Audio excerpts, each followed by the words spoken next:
हिन ईअं ई कयो। मोहम्मद खटीअ वटि का शिकायत कोन आई। वेतर संदसि गिराइकी वधी वई। हू ससुई ऐं पुनूअ जी शादीअ लाइ रज़ामंद थी वियो। वॾी धाम धूम सां संदनि शादी थी। पुनूअ जो भाउ चनू उन शादीअ मां राज़ी न हो ऐं न शरीक थियो त केच मकराण जो शहज़ादो हिकु धोबीअ जी धीअ सां शादी थो करे। गुस्से में पंहिंजा माण्हू वठी वञी केच मकराण पहुतो। जॾहिं आरी जाम इहा ख़बर ॿुधी त तपी बाहि थी वियो। मकराण में 3 ॾींहं सोग मल्हायो वियो। नेठि आरी जाम पंहिंजे पुटनि चनू होतू ऐं नोतूअ खे हुकुम ॾिनो त उठनि ते सुवार थी वञी पुनूअ खे केच मकराण मोटाए अचो। हू माण्हू साण करे मंज़िलूं माणे तय कंदा। अची बंबोर पाता। ससुई ऐं पुनू उन्हनि खे ॾिसी ॾाढो ख़ुशि थिया, छो त पुनूअ जे भाउरनि ऐं ससुईअ जे ॾेरनि खेनि कूड़ हणी ॿुधायो त उन्हनि जी शादीअ जा केच मकरान में जशन मल्हाया पिया वञनि ऐं आरी जाम ॾाढो ख़ुशि थियो आहे। हिकु राति हिननि टिनी भाउरनि गॾिजी पुनू ऐं ससुईअ खे सख़्तु नशेदार शइ प्यारे, जंहिं करे हू ॿई बेहोश थी विया। आधीअ राति जो हिननि पुनूअ खे ससुईअ खां अलॻि करे खणी हिकु उठ ते सुम्हारे ऐं पंहिंजे तेज़ रफ़्तार उठ जे काफ़िले खे केच मकरान जो रस्तो वठायूं। धूड़ उॾाणींदा ऐं जबल खे जाॻींदा उठ ते बंबोर खां घणो परे थी विया।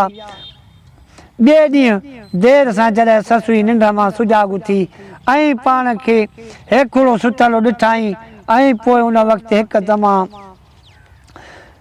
हिकु तमामु वॾी दांह कयाई त सॼो ओड़ो पाड़ो अची गॾु थियो। हिन दीवानगीअ जी आलम ऐं खेनि असुल माजरा ॿुधाई ऐं चयाई त हू पुनूअ पुठियां डोड़ंदी ऐं लक लताड़ींदी वेंदी। साकीअ समेत ॿियनि सहेलियुनि ऐं सभिनी ओड़े पाड़े वारनि खेसि ईअं करण खां रोकियो, पर हूअ कोन मुड़ी ऐं पुनूअ जे उठनि जा पेरा खणंदे जबल जाॻींदे तड़पंदी डोड़ंदी रही। औरत ज़ात अण ॾिठल मंज़ल जबलनि जो पंधु ऐं अकेली नारी जॾहिं राति पई पोइ त हूअ थकिजी पई बेहाल थी किरी पई। भरिसां हिकु बकरार जी झूपड़ी हुई। बकरार खां पुछियई अदा तूं हितां को काफ़िलो वेंदे कोन ॾिठो? बकरार जो अहिड़ी हसीन औरत ॾिठी त हू संदसि ताब सही न सघियो। खेसि ज़बरदस्ती झूपड़ीअ में वठी आयो। ससुई पुनूअ खे मदद लाइ पुकारियो। आख़िर बेहोश थी पई रब खे ॿाॾायई, ए मालिक महिरबानी मूंखे ज़मीन अंदरि जाइ ॾे। आउं पुनूअ जी अमानत आहियां ऐं हिन कमीने जी बदनियतीअ खां बचाए। मुंहिंजा रब साईं चयो वञे थो त धणीअ संदसि दांह क़बूल कई ऐं ज़मीन फाटी पई ऐं वरी बंदि थी वई। बाक़ी ससुईअ जी पोतीअ जो पलउ ॿाहिरि रहिजी वियो। ॿिए पासे जॾहिं पुनू नशे मां सुजाॻ थियो ऐं पाण उठ जे पुठीअ ते चखड़ियल ॾिठाई त भाउरनि खां उन जो सबबु पुछियई। नंढे भाउ ॿुधायोसि त बाबे जे हुकुम मुताबिक़ तोखे केच मकराण वठी था हलूं। उहो ॿुधी हिन उठ तां हेठि टपो ॾिनो। भाउरनि खेसि पकड़ जी कोशिशि कई, पर हिन म्याण मां पंहिंजी तलवार कढी भाउरनि खे धमकायो ऐं हू हटी विया ऐं पोइते बंबोर तरफ़ मुंहुं कयो ऐं ससुई कदो भॼंदो रहियो।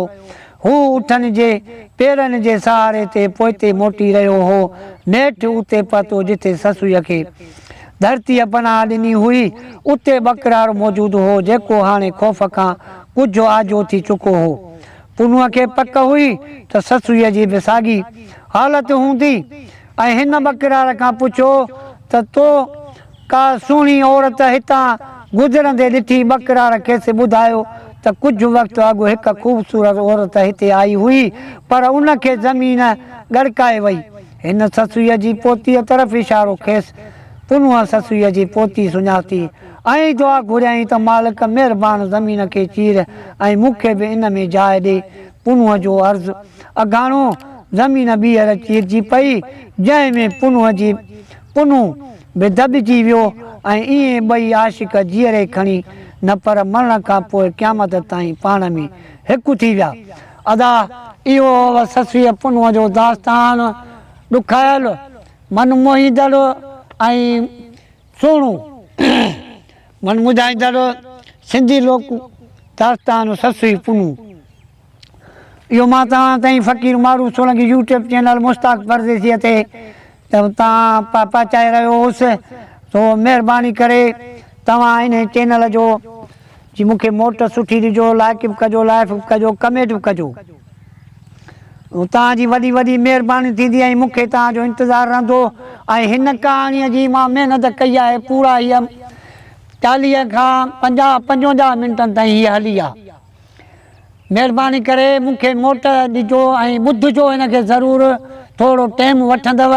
बाक़ी तव्हांजे ॿुधंदड़ वटां मां अॼु भेनरुनि खे देश में परदेस में ॾुखायलनि खे सुखायलनि खे भाउरनि भेनरुनि खे सभिनी खे जेके इश्क कंदड़ आहिनि, प्यार मोहबत कंदड़ आहिनि, हीअ उन्हनि जे लाइ बि कहाणी हमदर्द आहे ऐं सुलझाईंदड़ आहे। त हीअ कहाणी तव्हां ॿुधंदव त तव्हांखे इश्क जी प्यार जी सभु मंज़िल आसान थी मिलंदी। तो इन जे लाइ महिरबानी करे वरी जेकॾहिं ज़िंदगी रही त अॻिते तव्हां सां मिलंदासीं।